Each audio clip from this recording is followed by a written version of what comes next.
uncensored. It's live 24/7. It's chaoticradio.com.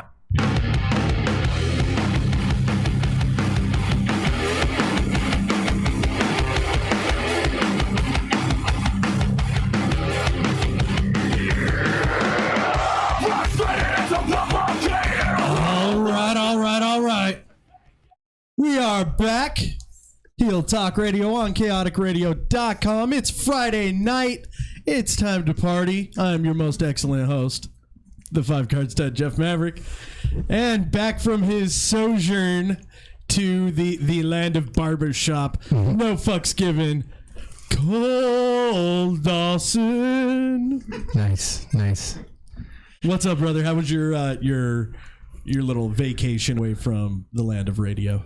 Well, since I last was in here, I completed another trip around the sun, as well as my daughter, who's now 3.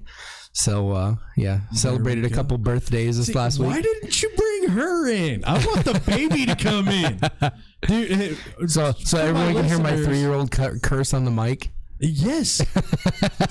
Everybody wants to hear a baby cuss. Come on, man. I mean, that is what it is. Hey, Mike. Did we say Hulk Hogan already? No, not yet, buddy. But we're offline on YouTube. I'm working on that right now. We're streaming. It's just hasn't caught up yet. All right, cool. No worries. No, just we have people that are going to be watching tonight. So all right, it should be up. It's up. Well, that stinks. All right. Well, it still says you gotta go back the page. There you go. Oh, you want to just wave to your fans? That'd be Here's great. my fans. Love my peeps. All right. So anyway, it's been a long ass week. Yeah. We just like last week, we may not get to much wrestling talk. Actually, we will. Cole watched Raw and SmackDown this week. He'll give us a little recap. Tell us what his best friend TJ Perkins did. He got fast forwarded. That's what happened. Fast forward. I will say he is very entertaining on Southpaw Regional Wrestling. He's got as much charisma on that show as he's actually got on TV. That's great. So I'm happy with it. Is that their comedy spoof, whatever thing? It is. Okay. It's really funny. You should check it out. Just cause I might Anderson get around and Gallows are great. Well, yeah. So stuff and things. You had kind of a little incident this week on the baseball field. Oh yeah. I had a little bit of an incident this week at the baseball field. Let's go ahead and we'll compare notes on that real quick. By all means, you go ahead. Oh yeah. So I'm managing our league's one and only major Little League baseball team. And so you guys are now undefeated, right? Because you're not playing nobody? No, we're playing again. We basically interleague with like 3 of the other leagues in Riverside. And so we got 2 from Reed Park. We got 1 from Pachapa. And then we might get with Arlanza. I don't know. Those sons of bitches at Arlanza. Yeah, pretty much. Dude, I went to that elementary school when I was a kid. I played for Bryant Park. Okay, all right, yeah. So, yeah, I mean, not too far away from where you're at. No, not at all. Right down the street. Yep. Oh, but man, dude, that park is like a fucking cesspool now. I feel so bad for anybody who plays for the park. Most of the little leagues, except for the one up in Orange Crest, because it's the biggest landmass and it's where all the rich kids play. Yeah, so. And that's where all the kids with talent lie, just accept they're not going to be on an all-star team or lie about their residency and go up there.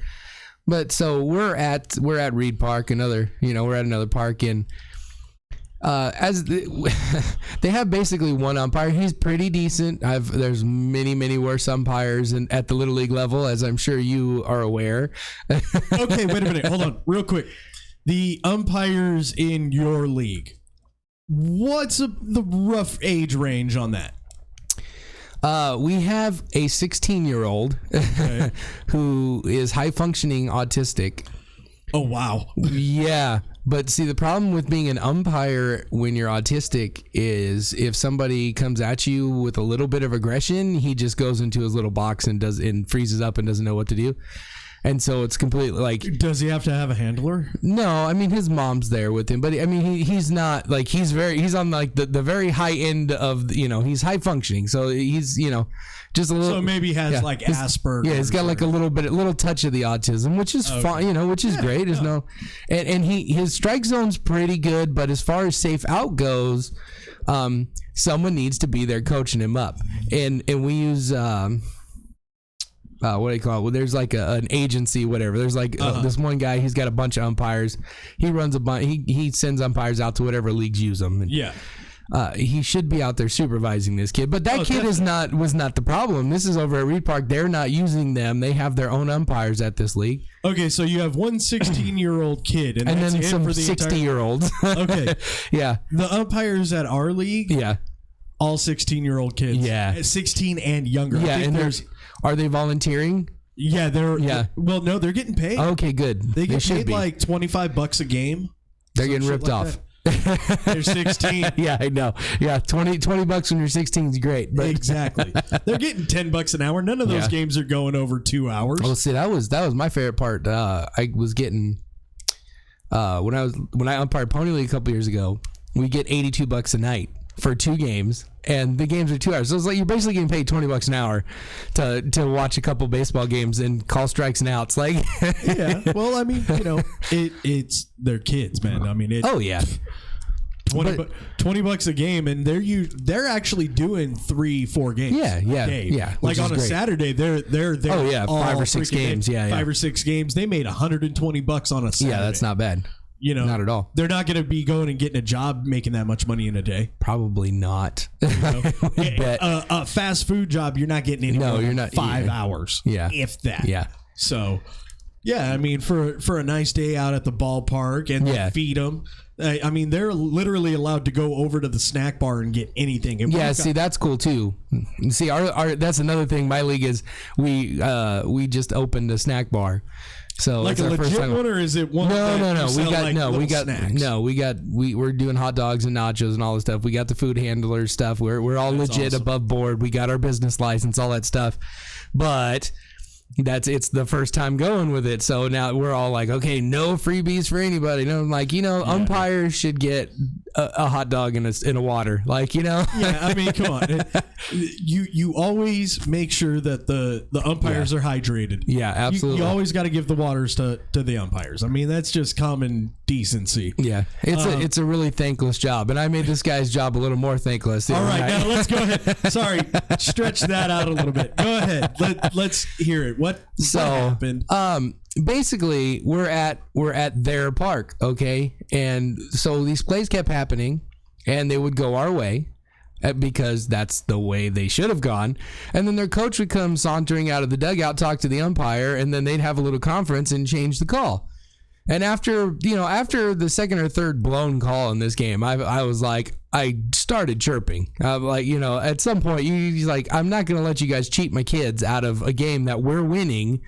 And we came to an inning where we had a kid try to steal third. He was out by about 4 or 5 steps. The tag was a little high on the slide, so they used that to change the call to, oh no, he got under the tag. Okay, whatever. I disagree, but okay. So in the next play, kid doesn't even run to second base. He runs like 5 feet behind second base and is like standing there. And the throws there, and he goes, oh shit, and then he like reaches his foot out to try to get to the base, and he got tagged, like clearly got tagged. But the umpire was like, I don't know, because the guy on the bases, this had to be his first game, and he had no idea what the hell he was doing, and so I went out and just talked with him and said, okay. And as I was leaving the field, I just made sure to let them know that that's 2 outs. They cost me this inning, and now it's instead of 2 outs, nobody on, no runs, it's runner on second. We've given up 1 run, nobody's out. And then the next guy doubles. And then at that point is when I kind of was like, cool, you just gave them 2 free runs, guys. Thanks. Yeah. And so then they're like, all right, cool. And then we had a play at first base where it was a drop third strike. So guys running down to first base, catcher throws it. It's a little bit in the baseline. No, but the first baseman just, reaches over, catches it, gets out of the way before he gets there. I mean, clearly he's out by 2 steps. Yeah. Base umpire calls him out like he should. Coach comes sauntering out again. Oh, so they have a conference. Oh, he's safe. Obstruction. What are you talking about? The fielder has a right to field the ball. He's not interfering with the runner. He's not obstructing the runner. Yeah. If he's catching the ball, asshole, what are you runner's doing? Supposed to run on the outside of the baseline. That as anyway. well. Yes, that as well, which I'm sure he wasn't. And by this point, I had already been asked to watch the rest of the game from the so I couldn't do anything about it. But that's what I want to know. What happened? So what happened? You were told when get the fuck out. I was yelling at him. I was yelling at them. Thanks, guys. You just gave them 2 free runs. Stop cheating my kids. Call this game fair. It's not acceptable. And he warned me. So I said, okay, I'm done talking to you. And I turned to my kids and I go, it's all right, kids. We keep playing hard. Do what you're doing. They'll get the calls right eventually. And that was after my warning. So he asked me kindly to go watch somewhere else or to leave the premises. And so I grabbed my bag and I left. But I mean, it was just insane. I mean, it was just like all game, like their pitchers couldn't throw strikes. And this guy has a really tight strike zone to begin with. Mm-hmm.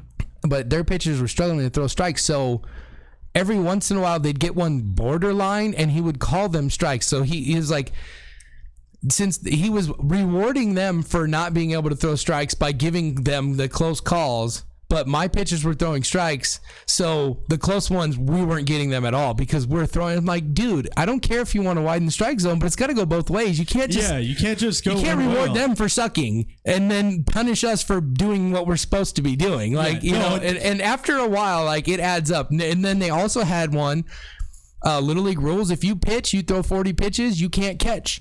The kid threw 43 pitches. They let him catch. I went out and I'm like, okay, he can't pitch. And he's like, well, what's the rule? And they were both like, well, I think it's 45 pitches.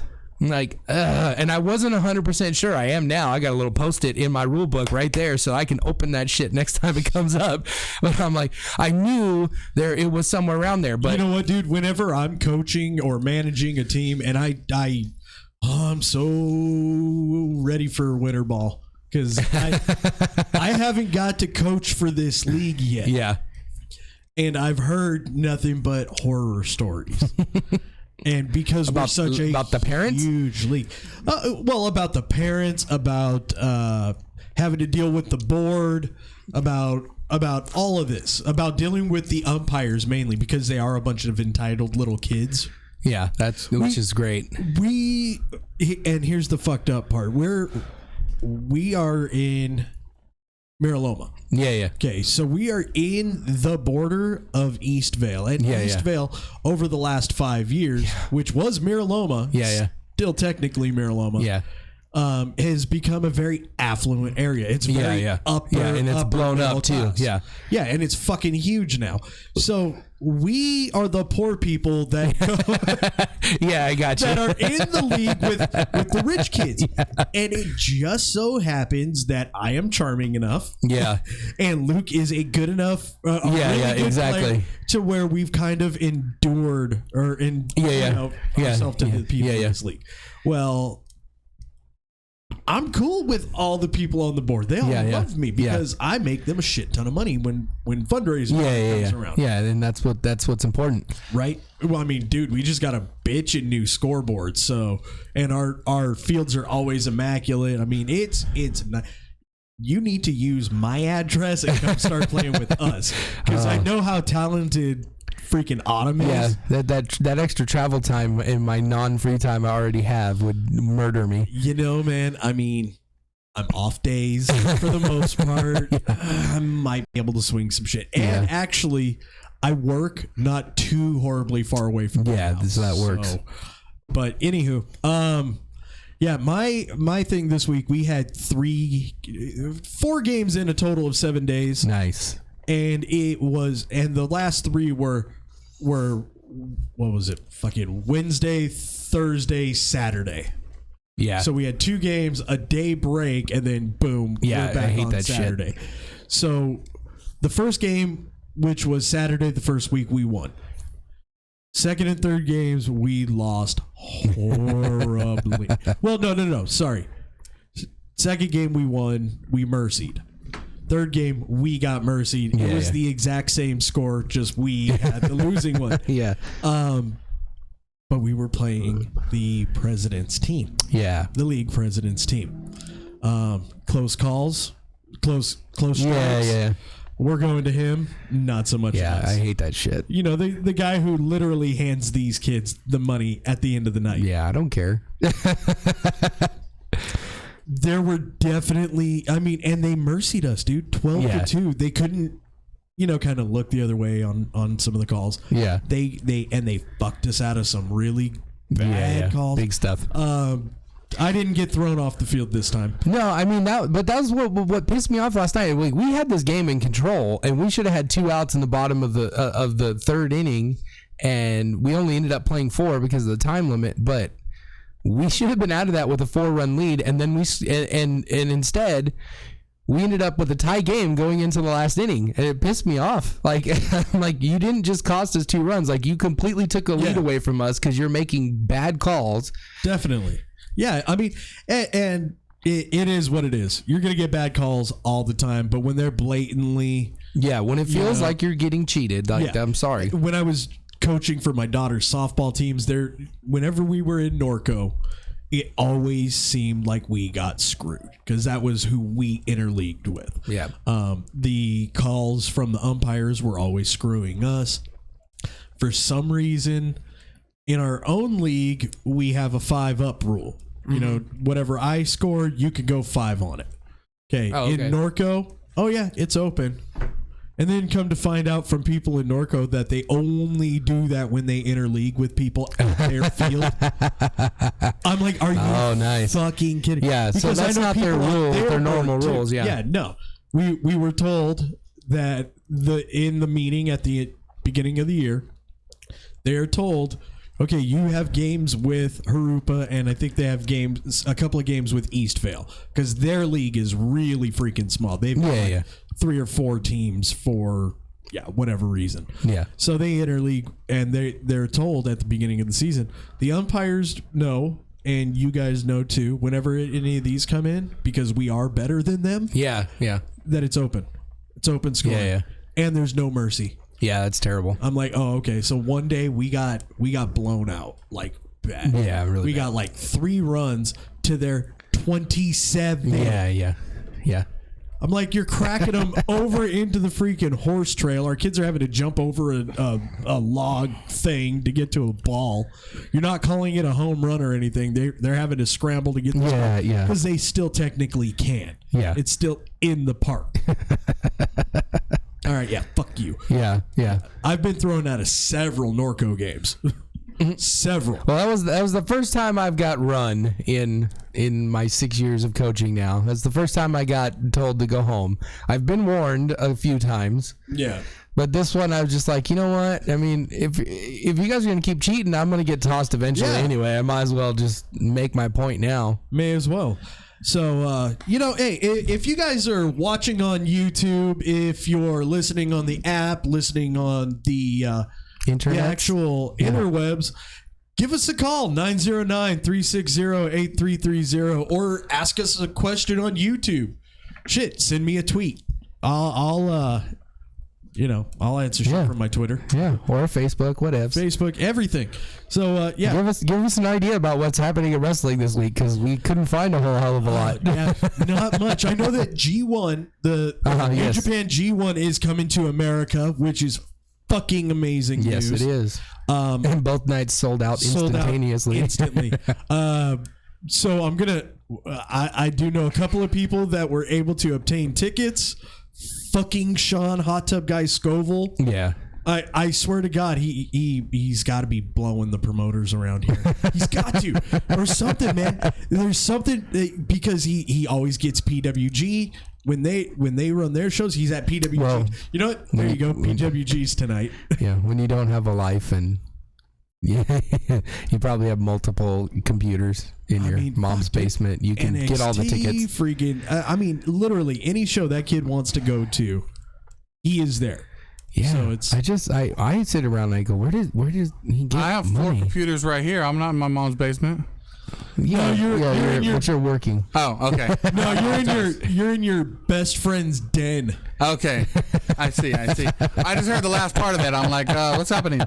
No, we're shit talking. Yeah, we're talking about a particular guy. I do want to get that kid in here because he does get some really fucking good interviews. Like he's able to get people to talk to him. Yeah, and he's literally got like his own little cult following. It's fucking weird. I don't know. Yeah, he pops the boys. It is certainly weird. It certainly is weird. He reminds me of like those Japanese, the guys in Japan that I don't know, sponsors. Is that what they're called? I don't know. They're basically like ring rats, but they're dudes and they don't fuck them. They just take them out and buy them shit. Oh man. I don't know. I mean, Sean's always got the SoCal indie dudes coming over to his house in the hot tub and drinking beer and watch pay-per-views. So, hey, it is what it is. So, and I guess another bit of cool news this week is your sister made her unofficial NXT debut this week. Well, I mean, it is going to air on TV, so it's official, but it was unannounced, and it wasn't like as far as I know, there's no formal contract or anything. I mean, it was that's what I'm saying. She's not like super signed with the company yet. I mean, they know who she is. She's in a fucking battle royal for the number 1 contendership.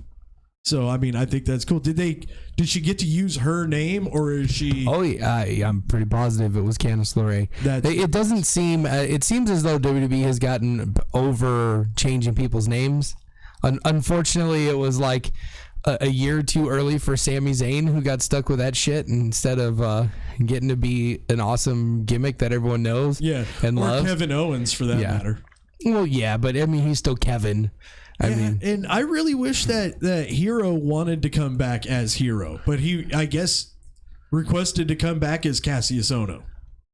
So I don't know. Well, I mean, it was his idea. I mean, it legit was his thing. It's not like they forced this gimmick down his throat. Like, that was the name he picked and he wanted. So, well, yeah, but that was because they said, okay, no Chris Hero. But everybody knows who the fuck Chris Hero is. Anybody who watches indie wrestling at all knows who Chris Hero is. So, I mean, why not go off of that? No? You don't know? You have no idea? Oh, no, I'm trying to look up wrestling things like the card for Payback and when it is. Oh, Nobody man. gives a shit about Payback? Come on. One thing I will say is I actually did watch Raw and SmackDown this week. I didn't watch... I did watch start to finish, but I did DVR it so I could fast forward all the bullshit I didn't want to watch, like TJ Perkins and like... commercials and replay the 27,000 replays of the shit that already happened on the show, you know, because apparently people only watch for 10 minutes at a time, and so you know you need to make sure we see that Braun Strowman bullshit like every 10 minutes on the show just in case. You don't like Braun? No, not a fan. Oh, come on, man. Not a fan. He flipped a fucking he flipped a goddamn ambulance. Yeah, he did. I'm sure 27,000 times. I sit here and go, remember when Mark Henry, the strongest man in the world, could barely lift a car up, squatting it and moved it a couple inches, and it was a big deal, and you did it on your TV show, and now you're acting like this guy can just pick up an ambulance? That's cool, guys. Yeah, good for you. That's great.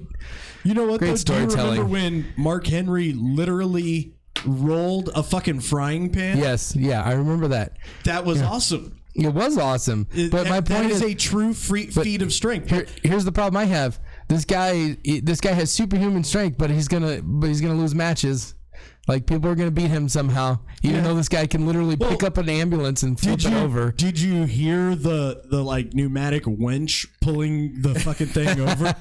No, I didn't actually see it. I watched the little. But you can hear. No, but like I didn't actually watch the segment. Like I saw bits and pieces. I just saw the week because I didn't watch the week it happened. I watched this week, so I watched the video. I'm like, okay, it's a video. It's cool. They did that. He injured the guy. Okay, got it. We're whatever. I did watch it, and when it's going on, you could definitely hear the motor of something. Yeah, I'm sure in the background. So, you know, WWE, come on, do better sound editing. This and it's basically on a replay too because it's on Raw. So Raw, we don't actually get live. You know. Well, on the West Coast, we don't. Yeah. Well, I do because I have DirecTV, so I get the 5 o'clock whatever. But yeah, but you know, oh man, they could have edited the sound for West Coast feed. I mean, you want to talk about the lamest promo I've ever seen in my life? Opening the show this week with Braun Strowman and Kurt Angle, and it just reminded me of how not good Kurt Angle is at, like, when he's trying to be a regular person and he's not being a character of himself. Like, he's not that good at talking. Like, his Hall of Fame speech was great because he was like having fun and being himself and being like over the top silly and enjoyed it. And when he's like got to read a script and be like, I'm the boss guy, that's about what it comes off as. Yeah. And Braun Strowman's not very good, so he's not natural yet anyway. Yeah. The same thing. Dude, you know what though? Strowman's got potential. Yeah, he really does. Yeah, I mean, he's a monster. He is. He's a monster. He's got some charisma to him. But he's clunky and goofy in the ring, and it's like, all right, I've never seen this before. But to be fair, this is his first year really in the business. Yes, he was kind of hidden behind the Wyatts on his rookie year. I get that, but what I see is Cesaro, who also has a bunch of charisma and who's actually one of the 5 best wrestlers on the planet, and they can't find anything for him to do. But Braun Strowman has 8 segments on Monday Night Raw, but right now, and he can't get over, and he's the drizzling shit in the fucking tag division right now. No, he's just a guy. The tag team guys don't get time. They don't get promos. They don't get built up. It's just a thing. Tag teams happen. It's just a thing. He's a throwaway. It's a throwaway. He's not having any segments. Put Claudio out there and give him 6 segments and let him destroy a bunch of people in the back, and then let him have actually have a good wrestling match, and then he'll get over, instead of just sending him out there for matches and then giving him these stupid promos once. Or like, just let him be himself and show his personality, and he'd be one of the top guys in the company, and he'd actually make you money. But you can't do that because we got to push Braun fucking Strowman because he's 7 feet tall and he looks like a beast. Even though he can't work or talk or do anything that sells tickets and puts asses in seats. Okay, but so my thoughts... I digress. My thoughts on Braun Strowman. What I think, since WWE's got WWE Studios, and they are big fans of pumping out these movies that are kind of nonsensical, and they have done a reboot on a movie franchise that was kind of beloved. Okay. It was horrible, but they still did it. Which one are we talking about? Leprechaun. Oh, that debacle with Hornswoggle. Yeah. Where he wasn't really a leprechaun. It was kind of like a demon thing. Yeah. I don't know. Yeah. I watched about 10 minutes of it. It was like, no. I love those kind of movies though. So like, it's okay for me. So I think what they should do is a legit reboot on the Revenge of the Nerds. No. Or Kickboxer. Oh man! You know what? Let's scrap the Revenge of the Nerds because he looks too old to be ogre.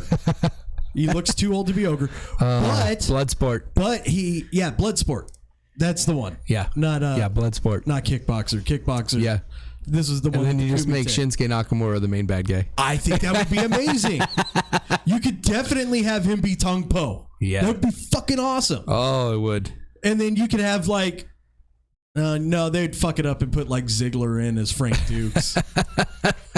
Who would you throw in there as Frank Dukes? Like if you had to throw a WWE. The thing is, I've been saying for years that Bloodsport, that there's 2 movies that they absolutely should remake. It's Bloodsport and the other one with Richard Dawson and Arnold Schwarzenegger. Running Man. Yeah, the Running Man. Like I would love to see good reboots of those movies. You know what, dude? They have the talent. Yeah. You know who I think they could get to do Running Man and make it really good too? Would be that Hemsworth kid, Chris Hemsworth. Sorry, joking. It's okay. Joking.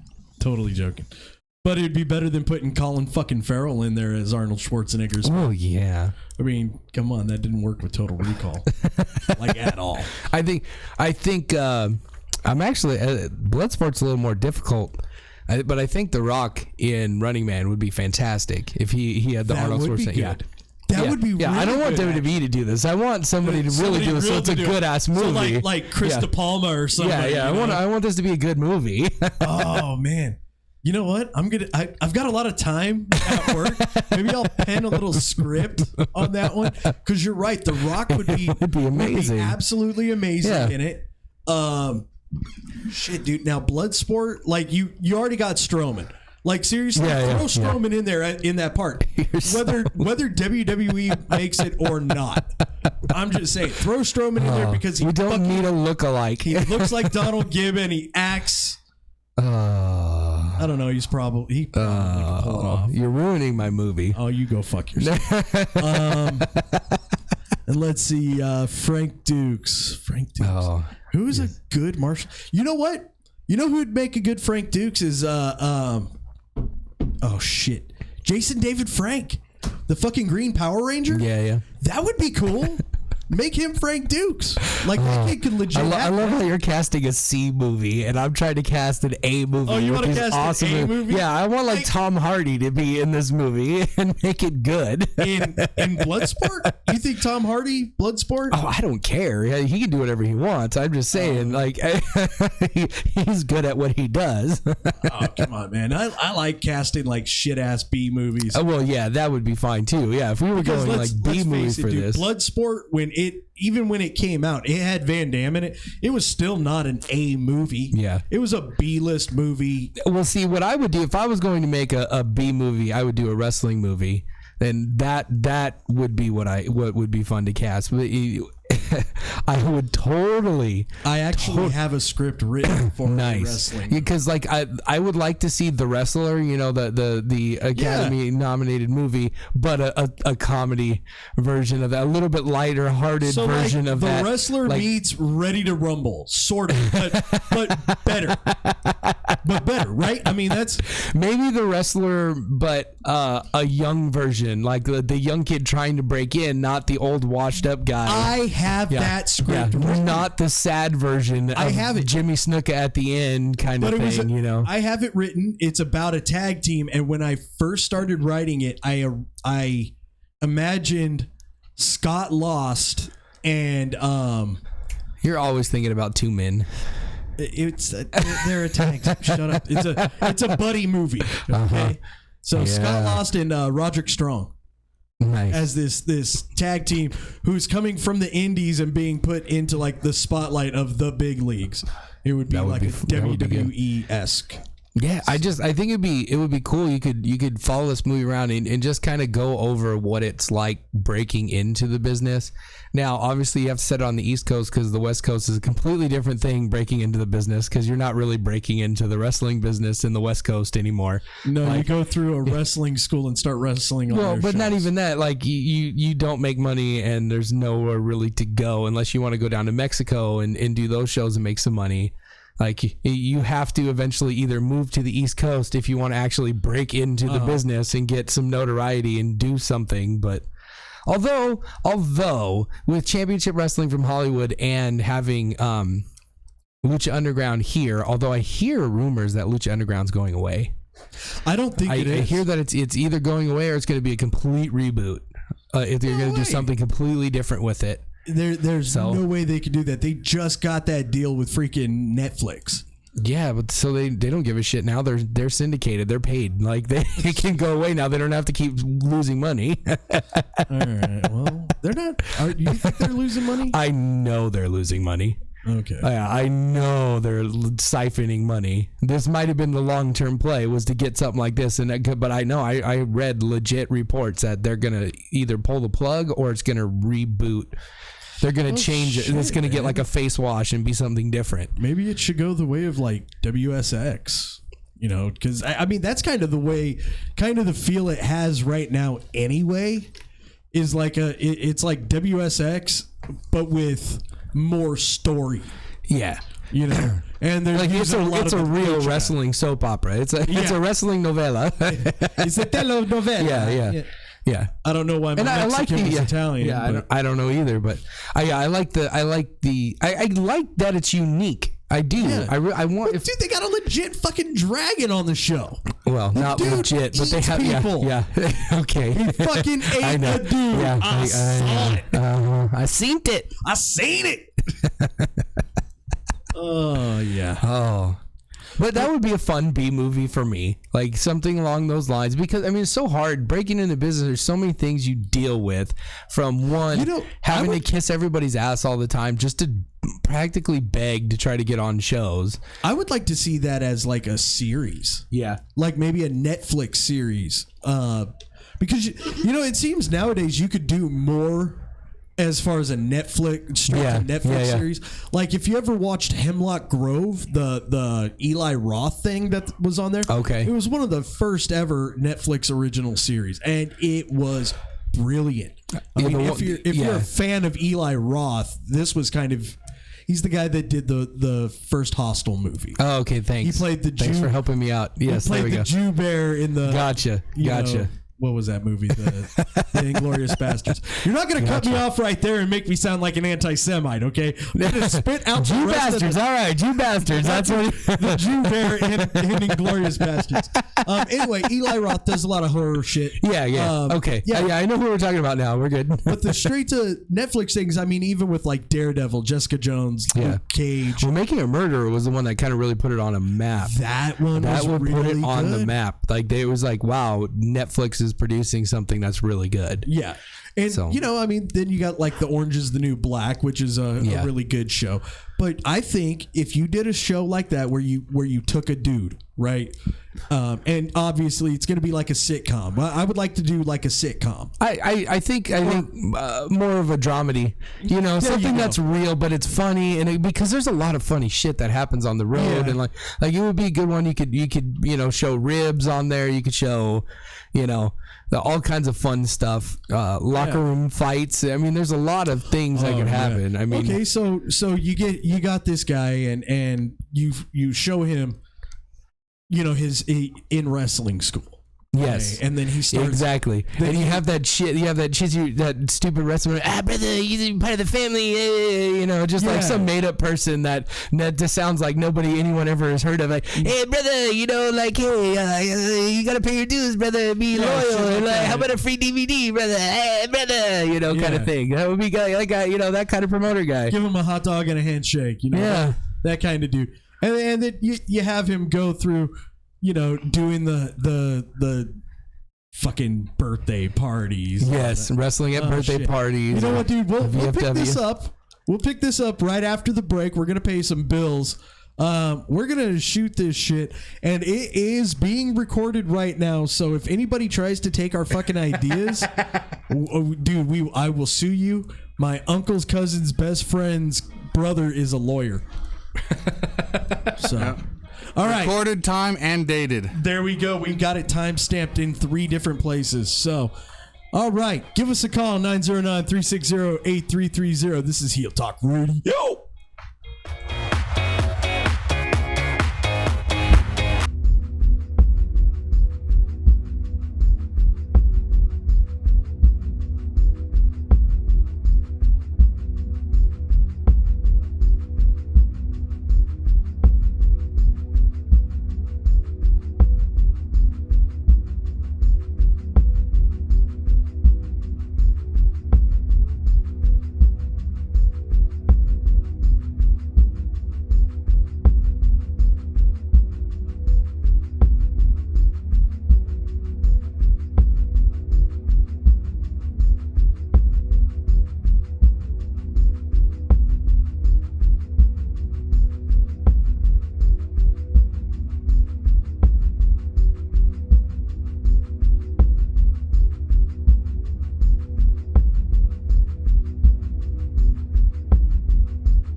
podcast just won't do.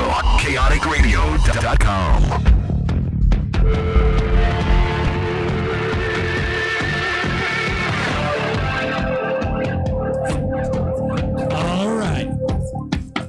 We are back. I fucking hate this music. You love it. Man, fuck the Hardy Boys. Hey, you need to take that shit out your mouth, son. I can hear you smacking. All right. My apologies. We are back, Heel Talk Radio. I said we were going to talk about that some more, but we were kind of onto something, and so we're not going to talk about it. Talk about that no more. So, all you fucking vultures out there. Oh man, but. Let's go ahead and we'll return to the fact that your sister. Yeah, we started to get on that point, didn't we? Yeah, we did. Fuck, man, I need something that just holds this right here because the goddamn spring is pissing me off. It's so anyway, too tight. Yes, it's bugging me. So anyway, your sister got called in because basically they needed some extra people for a battle royal. And hey Johnny, your wife around? Yeah. You know, I hear she's really good. Yeah, I'm hoping it's a good sign for this women's tournament that's coming up. That would be great. I'm really hoping that your sister gets picked for that one because number one, it's hometown girl. Number two, it's a home girl. Yeah, that's a friend of mine. We've had drinks together. Number one, she's one of like maybe 3 or 4 chicks that are really elite wrestlers on the planet, and she deserves it. Honestly, I honestly thought it should have been her over Asuka being brought in. I like Asuka. Oh, Asuka's phenomenal. I'm not. I've been joking with her. If she can get a 20-minute match with Asuka, they might break women's wrestling. Right? Oh, even better.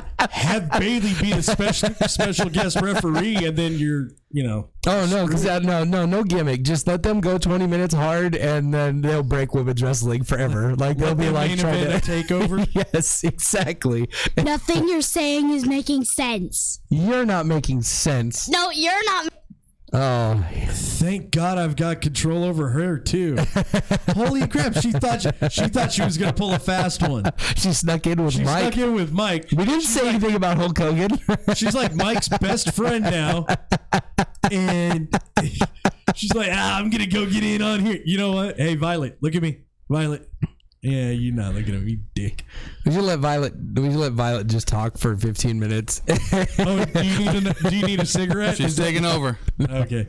So anyway, I love being able to just push a button and people can't talk no more. Exactly. We don't have to hear the children anymore. I wish that worked. My oldest daughter is at a female barbershop contest in Arizona this weekend. It's her first one. Hey, look, I got to stay. Yeah, it's her first one, and but she's there by herself, and well, not by herself. Like one of my good friends from high school. We've been since high school. We've been friends. I introduced her to this course as well, so she's her chaperone sort of thing. And then my uncle's also there, and okay, so she's got people there. Yeah. Barbershop is kind of like a big family event. You go to one of these things, and the 3,000 people there are all your family, and everyone hugs and sings, and it's great. But I'll buy you a drink. I just met you. Hey, want a drink? Let's sing something. That's the way it goes. It's amazing. Goodbye, my Coney Island baby. Sorry. Yeah, pretty much. That's literally the only. No, that's literally one of the things I get that we sing. It's not you're not all far off base. Okay, so that episode of The Simpsons, is like legit. That's where things go. Okay, yeah. Well, I mean, that's a thing. I mean, but yeah, Coney Island Baby is one of the kind of barbershop standards. But the way it really goes is we go just for a little insider information on a barbershop contest weekend. We get there usually Thursday night.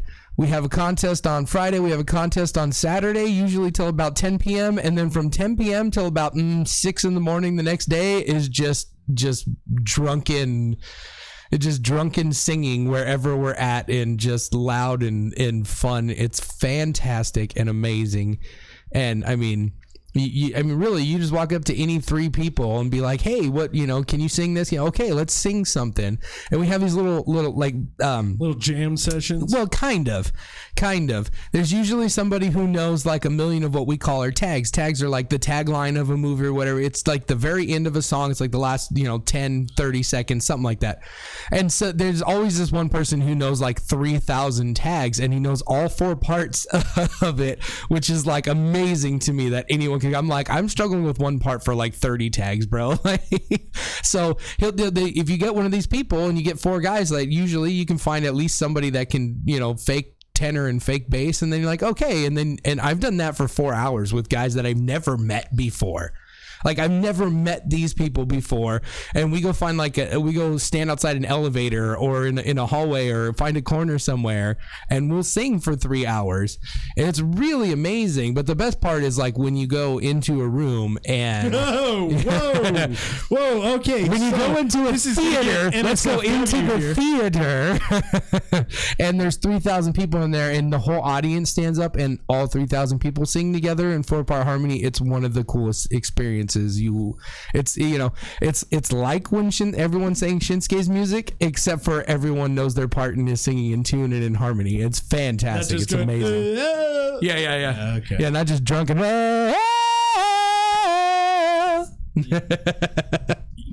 So, how long have you been doing barbershop? I just got my card that says 6 years. Okay. Yeah, but how long have you been doing it? Just. Like, not even officially, just that was it. I joined 7 year. I'm a 7-year member. Okay. And you still can't fucking sing? Yeah, right. Yeah, right. Damn, dude. I mean, shit. After 7 years, I'd be able to sing at least one song. You sound like a fucking... That was my impersonation of drunken people. Although I will point out that those are all the correct notes, by the way. So no, it's not. Yeah, sure. You're fired. Google it. I wouldn't know how to read it. You know what? What I'll do is I'll get my brother-in-law, who is a theater. It's okay. I have an app on my phone that'll tell me if I'm in tune or not. So wrestling. So my sister has officially had her first WWE sponsored match. Is there any, like, do they know when that's going to be played? I mean, I know it was on the tape. The last tape. It'll be for the TV tapes. I don't know. Within the next couple weeks, I assume. I don't know if they record 2 or 3 weeks at a time. Whatever it is they do, but it should be airing here in the next couple weeks. I'm looking forward to watching it with my daughters. I'm sure my allergies will be all acting up that day. Damn allergies. I do. Yeah, big brother moment. Like, well, no, I mean, seriously, she's been working for 15 years for this now. Like 15 years, and I know it's kind of. I know where she's at in her life. It's kind of make or break time. It's like it either needs to happen now or she's gonna have kids. She's gonna make her family, and wrestling's gonna be a done thing. So your sister, say she makes this tournament. I know if they see what she can do in this tournament, she's gonna get signed. Yeah, and they would be stupid to either not put her directly in the title picture for NXT. Well, yeah. Or she'll take over for Asuka, and they'll move Asuka up to the main roster. I think they should literally just take her from the thing and put her directly just squashing Charlotte and shit, dude, she could wrestle fucking circles around these bitches. Yeah. Well, I mean, Sasha Banks and Bayley are really good workers. I want to see they would have incredible matches. Tear it up on Raw. That would be cool to me. That would be a match that I have seen, but this is going to be different. Well, I'm more excited about it now because they actually do have a roster of enough females that are worth watching wrestle that it's exciting for me. Like if this was 6-7 years ago, it would have been like, okay, it's great that she's getting to WWE and she deserves it, but I'm like, there was nobody there to wrestle 5 or 6 years ago. No, it was garbage. It was still the Divas champion. Yeah, it was Divas. It was just models that they're trying to teach how to wrestle. wrestle, and now they're hiring professional athletes that can wrestle. Nia Jax, she's still a model. Well, yeah, she is, but she's in a wrestling family. Like she's semi-competent. I mean, she's got some really bad botches on her belt, but she's all right. You know, she's not anything to write home about. Well, that's what I heard. See, I have only seen 2 of her matches, and in both those matches, she executed very well, and the way they booked her in the match, she looked fantastic. So I haven't seen the Botchamania video yet. So okay, so you know that beautiful moonsault that Charlotte's been doing, the corkscrew moonsault? Insane. Yeah, you know how when you're doing it on one person, they're supposed to kind of catch you. Yeah, to the outside. Yeah, you can't just let them fall on their face. She did. Yeah, green. Yes. So I mean that is what it is. But you got Mickie James back, and Mickie James is looking spectacular. Yeah, and Candice and Mickie James have wrestled quite a few times. And they have been great matches. Yes. I know for a fact that Candice is one of Mickey's favorite people in the world. Well, aside from the just the awesomeness of my sister making it to NXT finally after all these years, was people like Medusa Maselli, aka Alundra Blaze, tweeting about it and marking out for her hard. Yeah, that was also a highlight of the week. You know. Yeah, I was reading some of them tweets. I know that her and I are not the closest people in the world, but I love your sister. You know I do, and this makes me super happy. Yeah, I mean, I was legitimately stoked to see Johnny and Tommaso. Oh yeah, get called up because they're people I've seen wrestle for years in the indies. Yeah. But this one, dude, I mean, this one really does hit home. I might start doing the allergies. Yeah, those fucking allergies, man. Fucking allergies. I actually, when I saw the picture, I'm like, oh my God. I went and I grabbed Luke because Luke's my biggest crush on. Yeah. Like, look, dude, your girlfriend's in NXT now. At least for one shot. So well, I mean, we'll see how it all shakes out. You know, dude, you know she's gonna get in that women's tournament. I mean, come on, they would be fucking retarded. I mean, she is literally, other than like Bailey and the women that are in WWE. Candice is the most highly recognized female wrestler on the fucking for planet. Sure. I know. I went to that NXT show and I was I was having you guys went on a drink run. You know, I'm like, okay, Candice, how do you want to play this? Do you want to hurry up and go grab drinks and I'll fend off people, or do you want to freaking be nice to people? And she's like, I'll stop. I have to. I have These to. are my fans. Yes. So after about the 17th person, I'm like, you know, you're a big girl. You can kick somebody's ass. I'm here to see my husband, guys. I gotta go. I did. I'm like, guys, come on. We got the show. Yeah. She's here to see her husband. She's surprising him. We gotta. Yeah, that surprise didn't last. Yeah, I know. I know he knew before that show even started that she was there.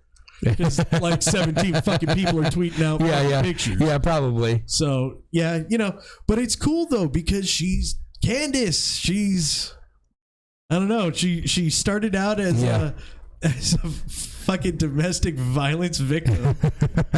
Well, that's where she got her. At least that's where she got her notoriety started. She was years in the business before that. I know. Yeah, I mean, she was 7 or 8 years in the business before anyone noticed her. Really, well, dude, when it comes down to females in wrestling, it's hard for them to get noticed because they're usually. It's almost impossible. There's that. But also being in SoCal, it's almost impossible to get noticed in Southern California. Yeah. If you're just doing the Southern California Indies and you don't make it to PWG. You know what? And that's one thing I gotta give to like Ruby Reyes. Yeah. She's going out to Louisiana and wrestling for Luke Cox's place. And she's going, I think she's going to be going up to Philly and shit like that, getting out there, getting her name out there. Yeah. And sometimes you got to bite the bullet and go over there and just, get at least make the rounds and get your name out there. And so. And Wildcat is no fucking joke. I'm hoping to get Luke. You remember, well, no, because you weren't too big on ECW. Okay, That doesn't mean did you watch WSX? a little bit. Okay, you remember Big Vic Grimes? Oh yeah. Okay, his tag partner, the Southern Stomp, Luke Hawks. Yeah, I know Luke Hawks. Okay, you know Luke Hawks. Okay, hoping to get him on soon, if not in studio, because he does come out here and do Bart shows. Yeah. We'll definitely get that guy on the radio or on the phone. Yeah.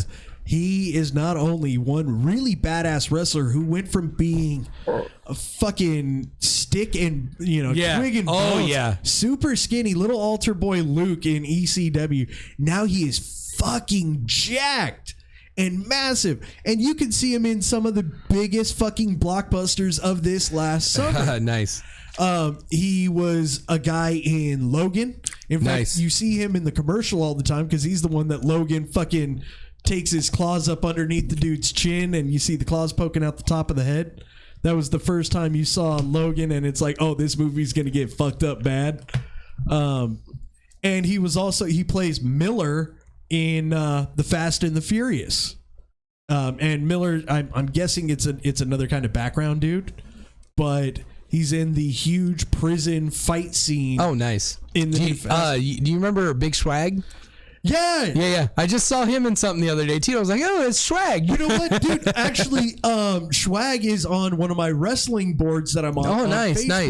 And he's another guy I would love to get. Oh yeah, dude's because that awesome. guy is a Southern California legend. I mean, the dude he's worked with literally some of the best talent and taught a lot of the best talent. Wasn't he was a part of Santino's at one point, wasn't he? Yeah, well after he was at UPW for a long time, he was managing guys, and then I'm pretty sure. And little known fact about Big Swag, he was the voiceover guy for Monster Garage on Discovery Network. Nice. That Jesse James show where Yeah, he was the voiceover guy. Sweet. So he was a cool dude. Every time I met him, he was really cool. I got to meet him a couple of times when I went and did went and watched old EWF like Orange Show days EWF.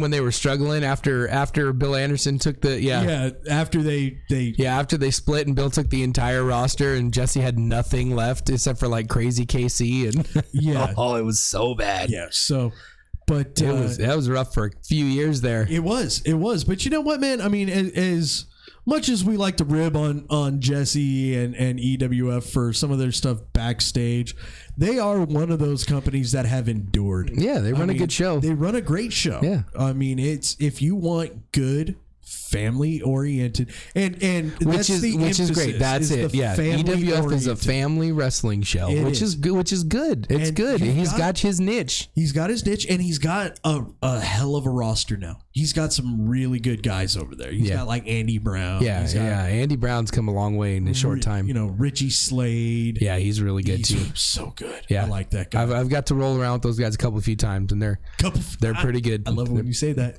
Few times. Yeah, few times. But yeah, man, they're cool cats. I got to meet Andy Brown. In fact, the last time I was going there, Dickie Meyer was just starting out. He was just barely starting out, and he was. I mean, didn't know how to roll yet. Starting out, okay. And it was one of those. He was one of those kids you see the desire and passion in him at training because he would go every day. I've seen that kid. I've seen him on a couple of matches now, and I like what I see. He's definitely going to be one of these guys that everybody's talking about. He's gonna. I'll go ahead and equate him to he's going to be like a Douglas James or an Eli Everfly. Somebody who's going to be really talked about. Yeah, the guy's good.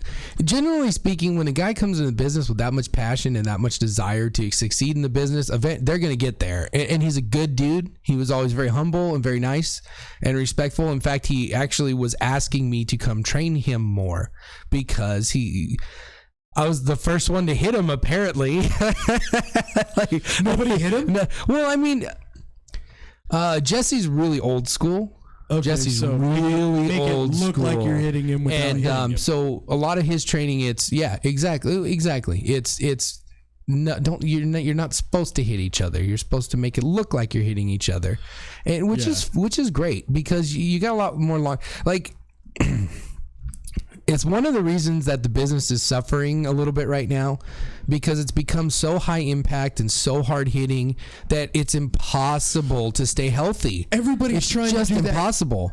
Trying to mimic the Japanese strong style, when here in America we really don't need. Well, and I'll also give that to the fans too. The smarks out there, they want a more hard hitting style, because you know we watch Japan, we watch the UK, we watch shit like that. But there's a difference between hard hitting and trying to like kill each other, and like Shinsuke Nakamura is my favorite example of what Japanese strong style at its finest is. He doesn't do a lot of stuff. Like, if you really watch his matches and look and think about how many bumps they actually took in the match, it's like not really taking a bunch of bumps. He's not doing head drops. He's not doing a bunch of flips. He's doing kicks and punches and forearms. And there's some stuff, all his knee strikes. A lot of his stuff is grounded. He's on the ground. His opponents stay on the ground. But he's so good with his character and the storytelling of his matches that you don't need to do all this crazy stuff. Yeah. Well, he's got a very MMA, because of his MMA background. He's got a very MMA inspired, moves list, which is definitely something that I like about him. I am so damn happy that he's up on the main roster. He's giving me a reason. I just can't wait for him and Brock. I know it's a way. I hope it's a ways away, but I can't wait. Him and Brock is like a super fight. Did you see their first encounter? No. Did I miss that? Yeah. Oh, in New Japan? No, I'll go. I'll watch that. You gotta Google that, dude.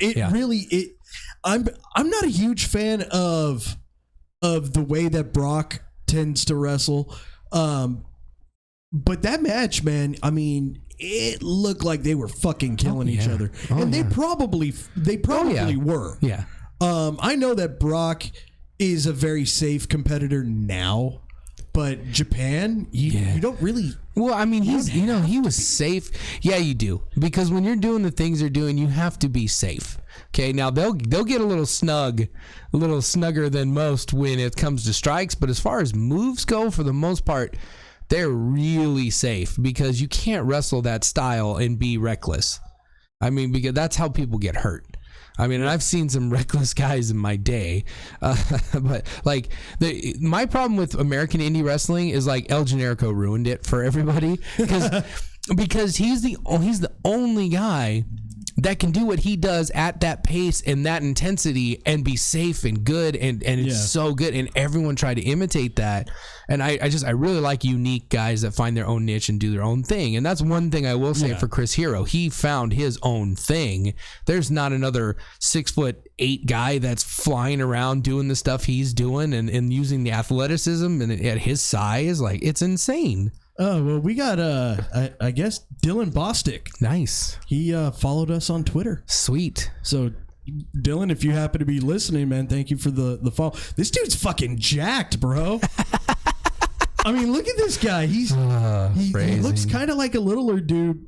He almost looks like a cross between Ricky Mandel and old school Jack Evans. All you've been talking about all day is getting tag teamed by men and ripped guys. What? I would think that you above everybody would be above going with the gay jokes. I mean, why above everybody? I'm just saying everybody, because you've got a little bit of class, man.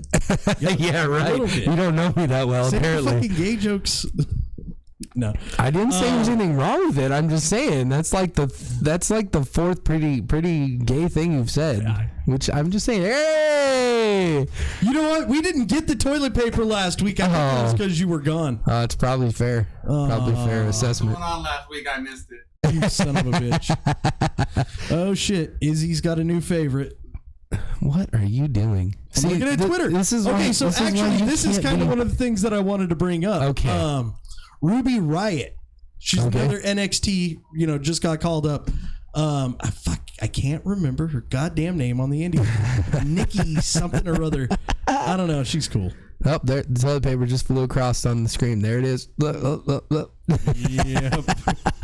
I don't know, man. NXT is starting to get a really Like they were kind of floundering for a minute there for a second. Once your girls get called up, you have to reload. You know, I think it's across the board. Their talent, they have to reload. Like once these guys are like, okay, we can't keep them down anymore. Like Bobby Roode's going to be up in the main roster really soon. I'm gonna give it by SummerSlam.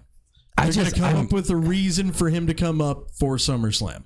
I feel like the path is cleared for a Chris Hero title run or Cassius Ohno title run on NXT. I feel like it's cleared a little bit, and because I can't see them doing anything with Eric Young's group. No, Eric Young's group is going to be. They're going to end up being the ones that get called up to kind of be against the Wyatts when they get the Wyatts really going again, which would be kind of cool. I like Sanity. They're fucking great. Oh yeah, they're great. They got to me, honestly, this is the kind of character that Eric Young really kind of needed. Because he's one of them cats that is he's almost like Jericho. Yeah. Where he's a chameleon. Oh yeah. You know, he's one of them cats that one of my favorite iterations of Eric Young, and it's one that doesn't really get enough props.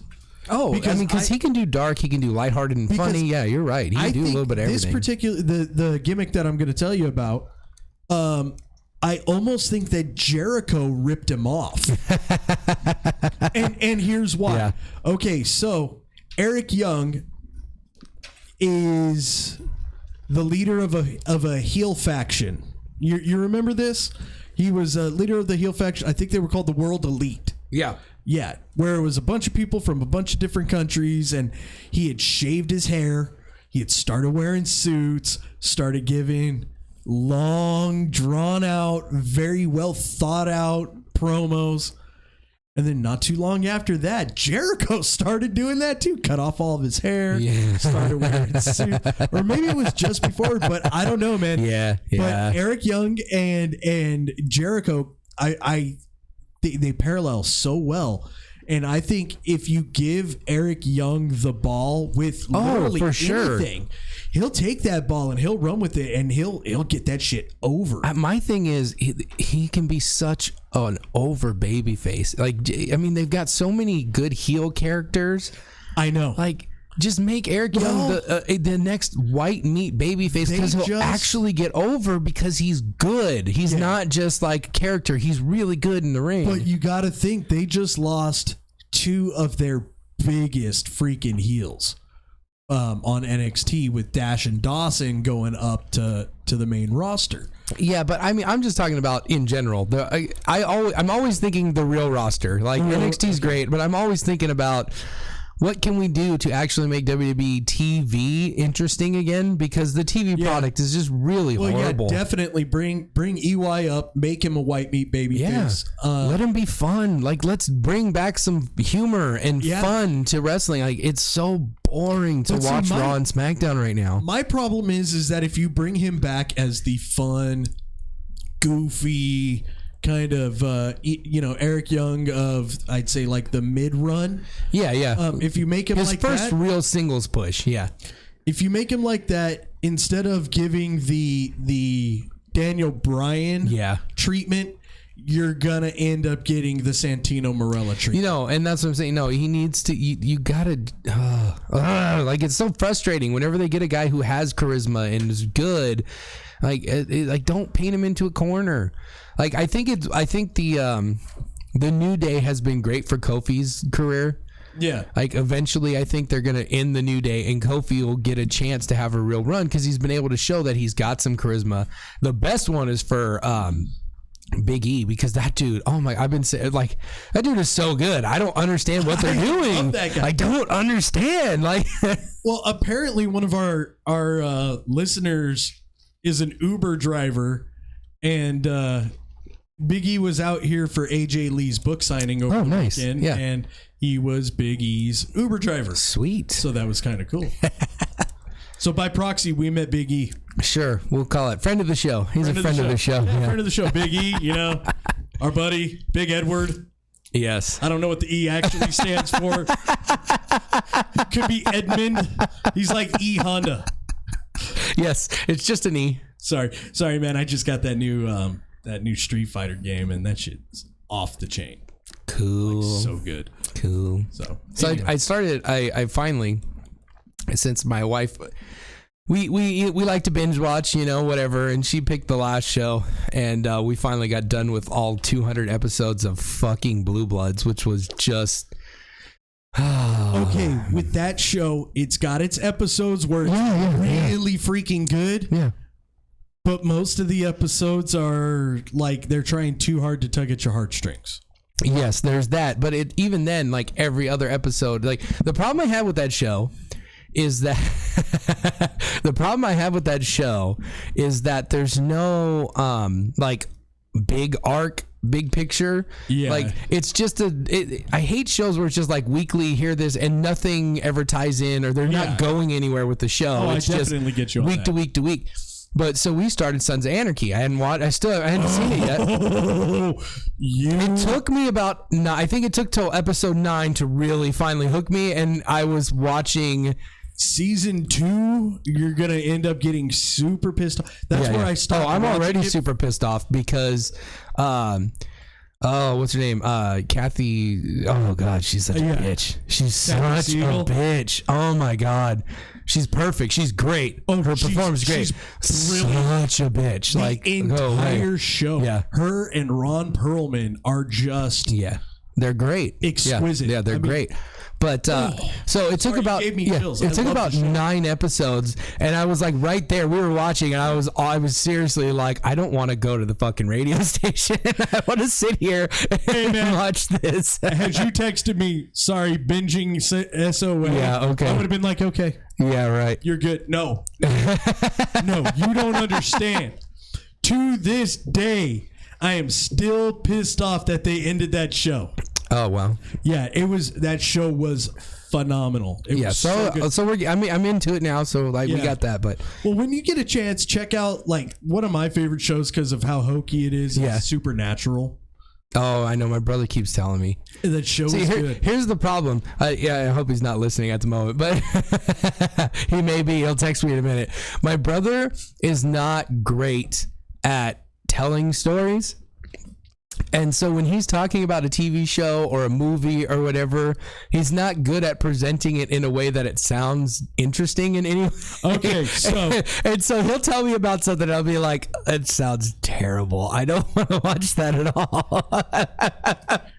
I can sum it up and make it sound good in less than a paragraph. 2 demon hunting brothers. Yeah. I've got that much out of it. That's all you need. No, I need more than that. Okay. No, he's actually done a good job on this show of explaining it, and I'm like, okay, it can work. It's just a really aren't they like are they like on season 12 or something ridiculous like that? There's like 300 episodes of this show. Dude, I hadn't watched it like at all. Yeah. And it was on. I think they were just going. The last episode of season 10, and I'm like, well, shit, this. Yeah, I had caught one episode at the dentist or something, and it's on it's on the CW. Yeah, it's on the so they got 23 episode seasons. So yeah, season 10, they're way into it. Yeah, man, it does. It gets long. Yeah, it took me a couple of months to. Well, that's what I say. It took us a couple of months to get through Blue Bloods. I was just like, can we please just like every chance I was like, can we get this done? Let's do this. Yeah. Like so, when it was up to 10 seasons, I watched for a good 2 months. Oh man, any chance I got, and I finally caught up, and then season 11 started. And it seems that every time the season of this show starts, it's always the same time as like 7 other shows. Yeah, I know. That I watch. And my shows, because I'm never home. Yeah, everything's on the DVR, Yeah, tend to get deleted off the DVR or stops the record. Like, I can't watch The Flash, which is one of my... Flash and Arrow, which are 2 of my all-time favorite shows right now, because people will stop the recording 5 minutes in. No, that's terrible. So I'll get like that 3 minutes. That won't of the happen. last show. Yeah, that didn't happen on my DVR. Yeah, I'll murder somebody. I'm not paying for the DVR, so I don't really have a choice. But Yeah, man. I mean, I haven't got to watch any of this last. Rough. This last season of Arrow was really, really good. That's what I hear. They really brought good. it. I got to see up until the point where Cody Rhodes. I think that was the last episode. Good that episode I saw, too. Which Real was Cody Rhodes, amazing. Yeah, dude, that kid is so talented. Like, watch his WCPW match. That's the new What Culture Pro Wrestling. Yeah. They're really good. If you want to watch some British dudes. Like, I know that UK tournament kind of soured you towards... No. I got no problem with UK wrestling. There was some good talent on the show, but it's just like 4 guys out of the 16 were good. And so, like, stop. Check out... And those 4 guys were... I think they were all WCPW guys. Yeah. For the most part. So, check some of them out. These are Maverick's recommendations of feds to check out. Always, I will tell you, check out AWS. They've got the women's tournament coming up soon. Bart just tagged me in another one earlier today. Yeah. That guy's got he's doing monthly shows again for the most part, or every other month. Get out there. It's a good little place to watch wrestling. And Bart always has a good show. Yeah, you're gonna get more than your money's worth. Yes.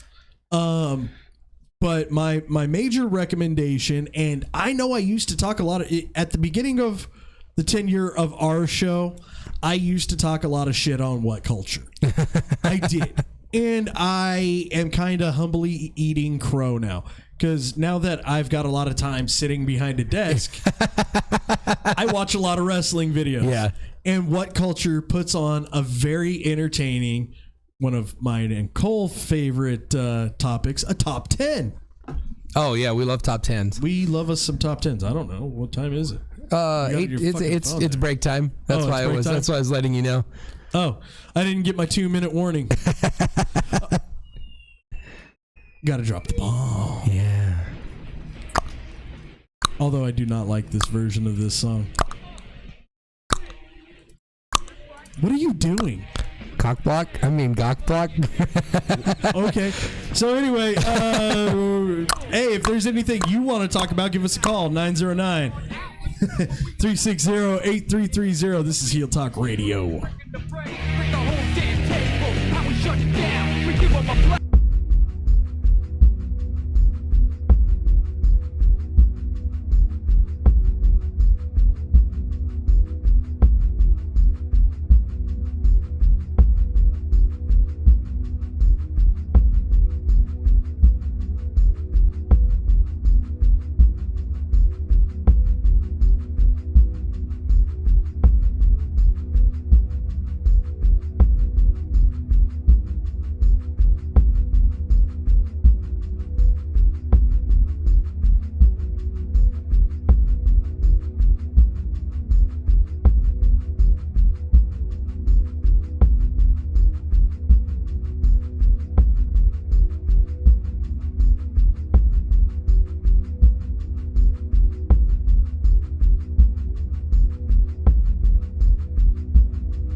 bad radio, good radio, and chaotic radio.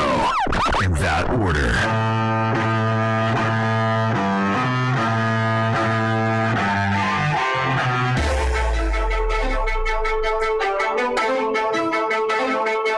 All right. We are back. Heel Talk Radio on chaoticradio.com. If you want to give us a call, talk about something you want to talk about instead of something we're talking about, because quite frankly, who cares? You do. That's why you're listening. Give us a call, 909-360-8330.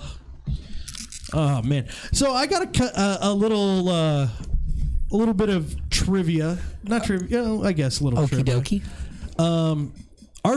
One of our favorite songs in NXT in wrestling right now just happens to be one Mr. Bobby Roode. Glorious, right? Yes. All right. So Glorious Domination was not originally intended for Bobby Roode. Okay. Even though it fits him so perfectly. The song was written for Shinsuke Nakamura. Wow. And he didn't like it. It didn't come off as the right feel. Yeah. Which, for sure. You know, honestly, it doesn't. You know, the music that Shinsuke actually helped write. Oh, yeah. It was amazing. Is so perfect for him. And then they went ahead and gave it to Bobby Roode, and it is perfect for him. Oh, yeah. I mean, it completely works for him. On that note, too, when they debuted that music for the wrestlers, they all heard it. They thought it was the music for the Cruiserweight tournament. Like, they thought that it was the NXT theme song. Like, when they played it, they're like, oh man, that's really cool. And then they realized, oh no, it's just for Bobby. And so they were all like kind of sad. That's awesome. Honestly, man, I mean, Bobby Roode is my favorite thing going on NXT right now, other than freaking Eric Young. Yeah. I mean, I love Eric Young. Eric Young is the second coming of Jericho. Yeah, he's pretty awesome. So, but yeah, man, Bobby Roode, the guy. I mean, he went from being a part of Team Canada. Like, I know he did a lot more before TNA, but I didn't know who the fuck he was before TNA. So fuck you. Yeah, he did some jobber matches for WWE before that. Yeah, I did see that. I did see that on they put it up on the website. So. Yeah. But he goes from being a part of Team Canada in the World X Division Cup to getting an actual spot on TNA. Yeah. The whole Team Canada ended up getting a spot. And he wasn't like the man in not at all. He was like the third or fourth guy. I would even go so far as to say that Eric Young was above him. And there was Petey. Well, when they started it, obviously they wanted Teddy Hart to be the focus, but Teddy Hart very quickly overstayed his welcome, like he does. Yeah. So then you had like Johnny Devine in that group. Oh yeah, you remember Johnny Devine? Yeah, guy's fucking great. Why don't you ever hear about Johnny Devine? D'Amore was awesome. Yeah, Scott D'Amore. Yeah, Scott D'Amore is amazing. Like, as far as a fucking shit talking heel. Well, but even I'm pretty sure he had a match or two. He was really good. He's actually a wrestler. Oh, I know. Yeah, he trained most of those guys. Well, yeah, and he wasn't like in fact, if I'm not mistaken, he trained with like Edge and Christian and Lance. Really good worker. So yeah, Scott D'Amore was great, but then Bobby Roode kind of starts doing this money gimmick. Yeah. Which was it was cool for what it was, because it got him over as a a heel. TNA really capitalized with him, and they built him up the way you're supposed to come up in the wrestling business on a product. You're just a guy in a group. Okay, then you're a tag team guy, and you got a great tag team, and then you go off on your own and you work your way up the singles ranks, like, so that the crowd gets behind you, they get to know you, they get to care about you. Yeah. And WWE, I know they're shit in the bed right now. Every time, everybody. So, like, how long can you have Sami Zayn do jobs before people stop caring? Like, here's what I want to know. Okay, so you bring in James Storm. Yeah. You don't make him sign a fucking contract. Yeah. Why? Because you think because you're the WWE brand. Yeah, he'll stick around. He'll stick around without a contract. Yeah, that's okay. No, because TNA threw a shit ton of money at him. Yeah, because they probably to their fucking detriment, to be honest. Well, they needed somebody. That people actually know who they are. And then they reformed Beer Money, and then literally like 4 months after that, boom, Bobby Roode's gone. Oh yeah, because his contract was up. They need, and I almost think that James Storm fucked himself by doing that. Yeah, I don't think they're gonna sign him. I mean, dude. They'll sign anybody. I didn't think we'd ever see Bret Hart on a WWE TV show again. Like I didn't think we'd ever see Hogan on WWE. Okay, woo, yippee, Hogan! Woo.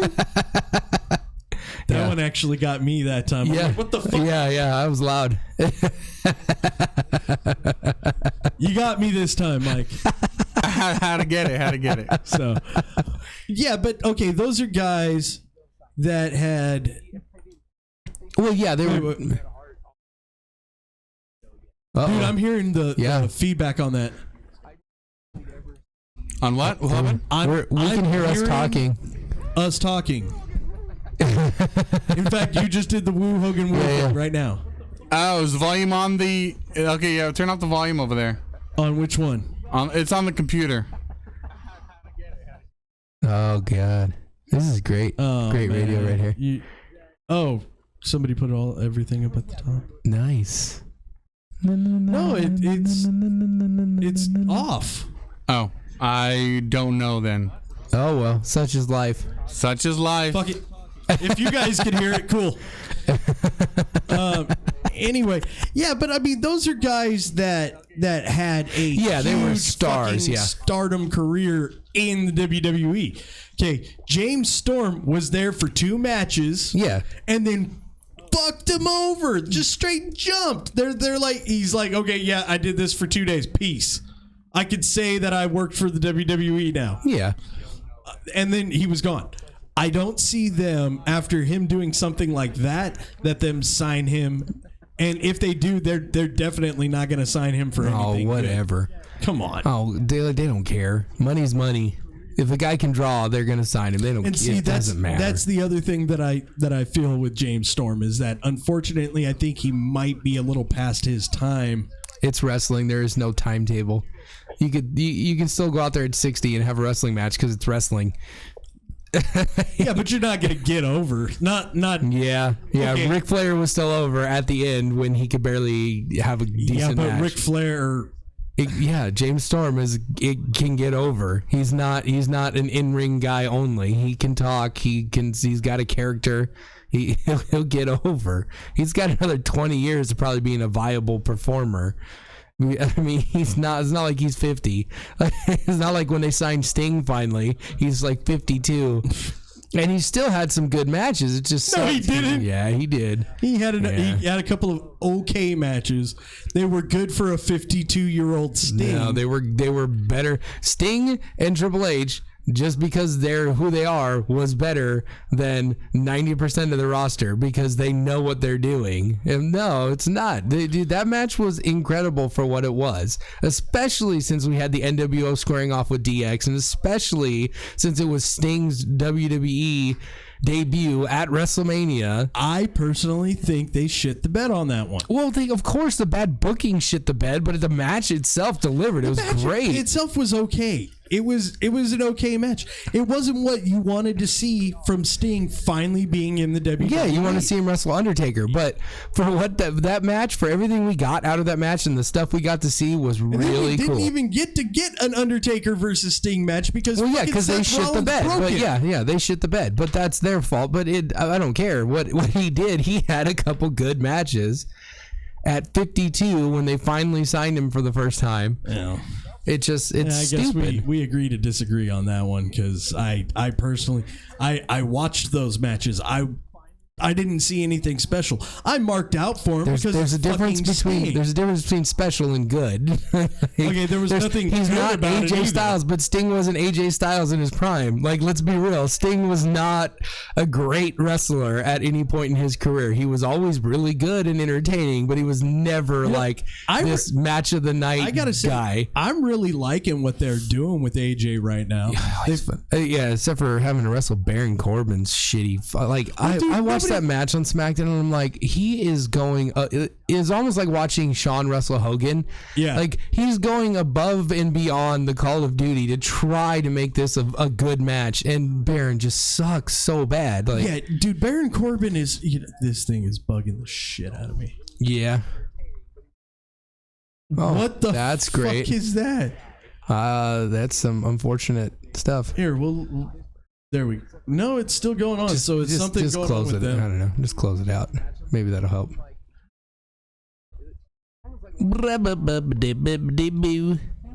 Yeah. No, it's something going Mike. on with Mike. Mike. It's Mike. Hey, Mike. He's too busy playing with your kid. Yeah, he's talking to Violet. Oh well. Anyway, yeah, no, the match with I didn't see it because I didn't watch SmackDown, and I feel bad for that because honestly, AJ Styles is making. I mean, SmackDown it was destination fine. television. You know what, man? Honestly, when you get to the WWE, fine is not fucking good enough. Yes, it is. Fine should never be good enough when you're in the WWE. No. It shouldn't be. Raw and SmackDown, fine should be fine, and they should be telling good stories. But they're not. No, that's my point. They're not. So their TV is next to unwatchable. If it wasn't DVR and I couldn't fast forward like an hour and 40 minutes of crap I don't want to see. But that's what I'm trying to say. It's fine right now. It shouldn't be fine. It's the WWE. It's the pinnacle. It's my definition of a fine match is a lot higher expectation than your normal average everyday wrestling fan. But what I'm just saying, they had a 6-pack match, okay, for the number one contendership with Sami Zayn and the Indian dude who did the thing with Jinder. Yeah, Jinder Mahal and the football player, like Mojo. But Mojo Rally, like a bunch of nobody cares guys, and the fans were chanting "This is awesome" during this match. So my point is, when I say a wrestling match is fine, well, okay, let's call a spade a spade. Jinder Mahal is good. Yeah. He is really good. They gave him a gimmick too. You know what I think they did? And he won the match. I did hear about that, but you know what I think they did? I think they're giving him Muhammad Hassan's failed push. Yeah, they're giving him that same gimmick. They're recycling it. Good. Yeah, good. It was great. As long as they don't take it to terrorist town on that one, they'll be fine. Because that gimmick, Muhammad Hassan's gimmick, was fucking good. Yeah, it was really good. When the first promos started. were amazing, and it was the same. Yeah, it's the same thing. It was the unaccepting American gimmick. That whole thing. Well, it's exactly what it was. That's the thing. Is like, as an American, you can't just look at a guy from the Middle East and immediately think terrorist. Yeah. And that's what what kind of bothers me about them doing a character like this, where, listen, before you name go ahead, is that they make it a heel gimmick. I think if you're gonna do a gimmick like that, where you're trying to show sympathy towards an entire culture like that, it should be a face gimmick. You can't do it as a face gimmick. You can't. You can't do that as a face gimmick. But I really love it because we're touching on something that's a little bit of a touchy subject. It is. I mean, it just flat out is. Like, I mean, we're talking about racism in our culture is a touchy subject. And people not accepting people that are different is a touchy subject. But if you do it as a character on a TV show, I do. If they're going to be cheating all the time and doing the dastardly, underhanded stuff, that's not so great. But I mean, it kind of goes against their purpose, right? If you think about it. Here's what I'll go back to. Remember, who was it? Oh God, I can't remember. The dude with the big mustache was doing the gimmick with Claudio and Jack Swagger for a while, the Real Americans. Yeah, the Zeb Coulter. Yeah. Where Dutch Mantle. Where he was basically cutting Donald Trump promos, basically. Yeah. And the fans marked out for it hard. Like, I think this election where we had basically a guy who went out there and just degraded everybody who's not a rich white American, and that guy got elected, like, goes to prove why this has to be a heel character, because that's America. I mean, really, that's middle America. That's, for the most part of this, outside of a few counties in this country, that's the way America thinks. Yeah, but I mean, I don't know. To me, I mean, because I do have a lot of Middle Eastern friends. Yeah, me too. Because I grew up in one of those counties. Exactly. I mean, shit, dude. I live in Southern California. Yeah, this is the real melting pot. Yeah, in Southern California, it's almost. I mean, I know that there are racist people out here. Yeah. But to me, it's almost like, how can you be racist? Well, there certainly are racist people out here, but they're not openly racist because it's not acceptable here, because this really is the true melting pot. Yeah. You know, like if you go to New York, you go to those big areas, it is a melting pot. Like, I didn't realize, like, I legit didn't think in my mind that people were different until I got way older in life. Like, I had to get in like my 20s to realize that people actually are like, no, like, we really are different kind of thing. And I'm like, what are you talking about? Like, I went to school with all these kids. We just played and had fun. They were just kids. Listen, man, I'm 33 years old, and I, to this day, don't see a person by their skin color or anything of that nature, man. I see a person by them. Yeah, absolutely. By a person. And that to me is one of the cool things about living in Southern California. Yeah. Now, I am a white person. Yeah. And I know that I will never understand the struggle of a person of another color. Yeah. Never. I won't. Yeah. I won't. But yeah, my best friends growing up were black kids. Yeah, me too. I just don't. I don't get it. I don't get racism. I don't see how you can hate somebody for the color that you of don't their know. skin. It's not even based on for any reason. Someone that you don't know, you just hate them. Yeah, I just don't know anything about them except for that they pray to a different guy than different imaginary friend in the sky, or the color of their skin, or the way they dress, or whatever it is.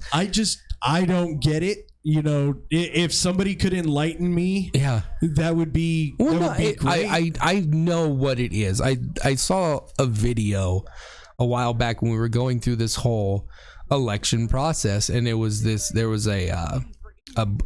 black, I think he's like, he does documentaries. Like, so he was out covering, or he works for news, whatever, something along those lines. He's out there with a camera crew and microphone and real, like, expensive professional stuff.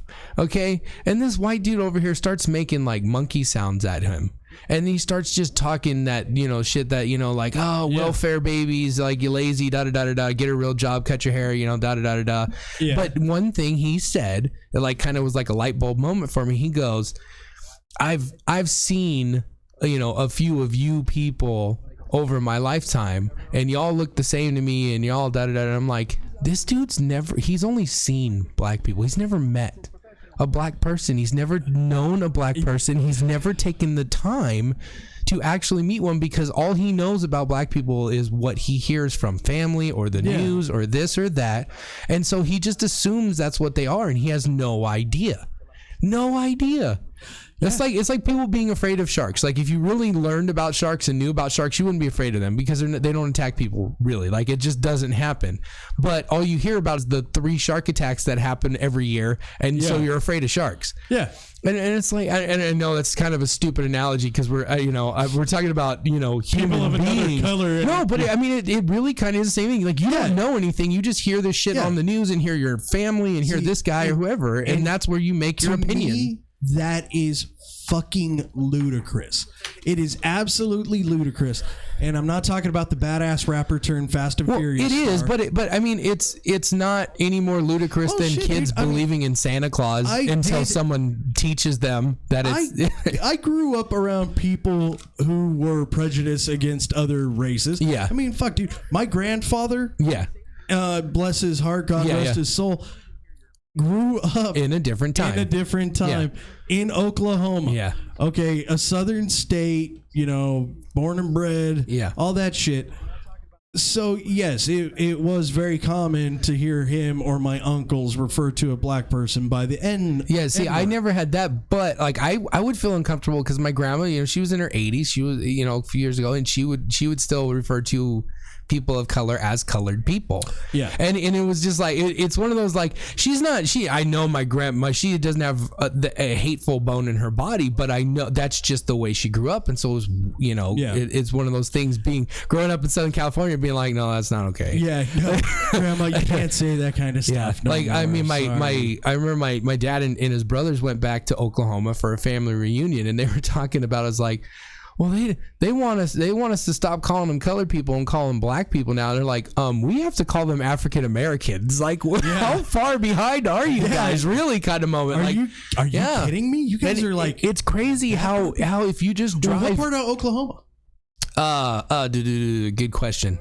Wherever the Shawnee Indian Reservation is, wherever they sent those people off on the Trail of Tears. So like while I appear as just a white person, like my family we were on the Trail of Tears. My great grandfather grew up in the Dust Bowl, poor as shit. My father is born and raised out in Arizona. My mother was born and for the first 6 of her years of her life, 10 years of her life, some shit like that, Oklahoma. Yeah. My father is 1/8 Blackfoot Indian. Yeah. So yes, I am part Native American. And that's where I'm at, Shawnee. Yeah. So and then where my mother's from, it's a place called Altus, Oklahoma. Yeah. And it's still to this day. Yeah. Like you go insane. to a sock hop. Yeah. And for a Friday night date was going to the football game and going out for ball. The high school football game. This is in 2015. Yeah, and that's the adults. That's what the adults do. Yeah. Well, no, even the kids. Yeah, I know. But it's not just the high school kids. Like, that's still what you do when you're 50. Yeah, I mean, I'm just saying, like, it is. It's a different world. But this is not a big city. There's maybe, it's a small town. Yeah. There's maybe 2,000 people in this town. Exactly. Now you get into Oklahoma City, everything is 2017. Yeah. I mean, they you get into the bigger cities. Yeah. There. Yeah. You get into the bigger cities. Yeah. And if you ever want to have a real cry, talk about fucking bawling, you go to the museum. Yeah. You gotta go. And people. Yeah. I'm a redneck at heart. I'm purebred Southern California redneck. You go to the Oklahoma City bombing memorial museum, and I don't care if you don't have a soul, you will weep. Well, I had a similar experience. I have family in Washington D.C. and we went and did the Vietnam Memorial. Yeah. Have you ever walked that thing? Never. Okay, you start out walking down a little slope. It's a big long wall, and it's only about a foot or two high when you start. Mm-hmm. And as you walk, you get about a couple 100 feet down this wall, and this is just like tiny little like half-inch names on top of names. And by the time you get to the middle, the wall's 8 feet tall. Mm-hmm. And by the time you get down there, you want to talk about the loudest silence you've ever heard in your life. Nobody is saying a word, like not even breathing heavy. It was like it's one of those moments when you can just feel like. Yeah. What the people around you are going through, and just looking at it, thinking about it. And I can't even imagine the people that are going there to, scribe a family member's name or something. It's just, you see how many thousands and thousands and thousands of names are on this giant wall. It's really palpable, the feelings and emotions, and just thinking about that level of tragedy that this country's been through. Our country has been through a lot. Our state, our little sub-state of Southern California has been through just hell over this last year. Yeah. Starting with the San Bernardino shootings. Mm-hmm. That one, I know it affected a lot of people, especially like my family. My sister-in-law works for that company. Yeah. Luckily that day, she works for another branch. She was supposed to go in because that was a company-wide Christmas party. Yeah. She was supposed to go in. She couldn't go in that day. Luckily. Yeah. So, I mean, that's a huge tragedy. Well, that's and just a couple weeks ago. We had the man go in and shoot his wife in front of kids. Killed a kid. Yeah, killed a kid. Yeah, no, I know. You can't you can't even go to an elementary school anymore. Man. I mean, it is. Me. No, like we just got the new update. Like our school, we are not allowed at all anymore. We can't even walk on the campus to pick up our kids anymore because these people just keep doing this kind of gross, disgusting thing. Like, but I had a similar situation. My uncle works at the Pentagon, and he had for years and years and years. So on 9/11, when that plane went into the Pentagon, we were in that same kind of boat. Like, I can only imagine how many phone calls they got that day. You know, I can only imagine because we have a huge family. There's like 80 of us. Another story. It's just a friend of mine. A really good friend of mine by the name of Chris. We were really good friends. He had lived by me for a few years. We had gone through a lot. His family ended up moving up to Colorado. Oh man. Yeah. He went to Columbine High School. Because these kids that shot up Columbine were a few years older than him. Yeah. He was not in any classes of them. He did not know anything like that. But still, it doesn't matter if he was there. I heard that this particular school was getting shot up. I was on the phone. Yeah, exactly. Immediately. Yeah. Trying to get a hold of him. He was not at school that day. Oh, thank God. I mean, but just imagine being one of the students that was in one of those rooms where kids were getting shot. Yeah, I can't imagine being a parent that was waiting to find out what the fate of their child on that day. You know, it's just this country, man. I mean, I don't know what it is about our people. Well, it's here. not our country. It's it's the world. It's called human beings. I mean, that's what it is. Man. It's called human beings. Why can't we just love one another? Yeah, no shit. I mean, it bugs me. It bugs me that I'm leaving this world to our children. Well, there have been a lot worse situations that people left their kids in the world. Like, but I mean, we got a reality TV show host as our fucking president, right? Yeah, we do. There's that. But my whole point is, this is why Jinder Mahal has to be a heel. Oh shit, that's what we were talking about, huh? So thank you, Jinder Mahal, for the last 15 minutes of our show. You just made, got a little off topic there. Had a real conversation about real life, you know. Sorry, man. Sometimes you got to. I've had a lot of shit on my mind lately. But my point is, when that was exactly the point I was making why I liked the gimmick. We just had a 10-15 minute real conversation about real life because WWE is doing something where they're taking a situation that's really touchy and putting it out there, and so it's playing out. So, and I think it does start these kind of conversations where people are going to have a real conversation about that kind of thing. And well, I hope they just end up flipping him heel or flipping him face. You know, I mean, eventually it would be nice, but I mean, we know how this story is going to play out. We know how it's going. It's going to go. Does deserve a good fucking push. He does. He's a good wrestler. He's a pretty okay talker. I think if he's going to be great for this gimmick. Yeah. I mean, if you can give him the time, I think he's going to be one of those guys that really just surprises you. He's not going to be a Titus O'Neil, a guy who's gotten shot after shot after shot after shot after shot after because he looks like he should be. Because he looks like $1 million. Yeah. And you know, dude, I'll give Titus all the credit in the world for all of his charitable. Yeah, he's a great dude. He's just not a. But he's just an okay wrestler. Yeah, I mean his matches are okay. Yeah, his mic work is it's not great. Crap. Yeah, it is what it is. But yeah, man. I mean, shit, dude. Even Heath Slater can fucking talk, dude. Yeah, a little bit. He could talk a little bit. Yeah, and he's okay in the ring. Yeah. And he's one of those guys that, given the proper time, he can get over. Well, I think most guys that have actually put some time in the business.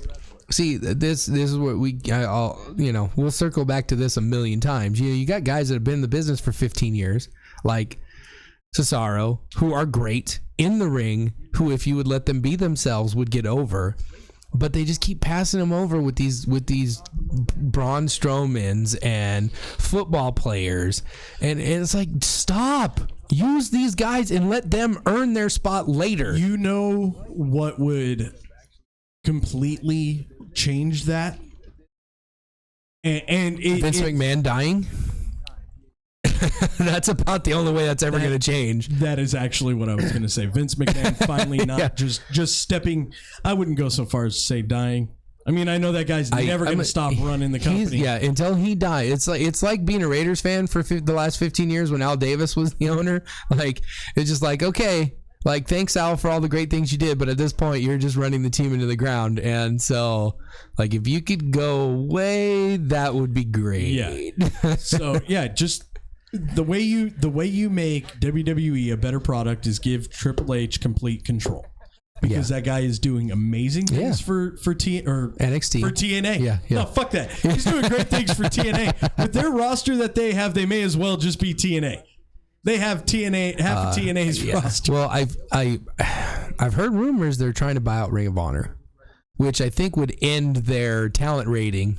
Because I mean, it's just sad that they can't accept that people like other products. Like, it's just sad that, like, all you have to do is try to go get signed with Lucha Underground or one of these things, and they will shit themselves and they will sign you. They will throw money at you to keep you off of anything Lucha Underground, else. I'm coming after you. Maybe I can take a... Well, I mean, you have to be... Vampiro's you might have to have a little bit of notoriety. Well, I do have a little notoriety. I'm Jeff fucking Maverick, goddammit. I am the most popular wrestling radio show host on Kaotic Radio. Yes, you are. Yeah. Okay. Anyway, but no, dude. Okay, give me Vampiro's spot. Yeah, because that guy sure as shit ain't doing anything with it. Oh God, other than shit in the bed. And I'm sorry, man. I've never been a fan of Vampiro. Me either. He's the worst. He's the worst. I know people who are friends with him, and God love you for it.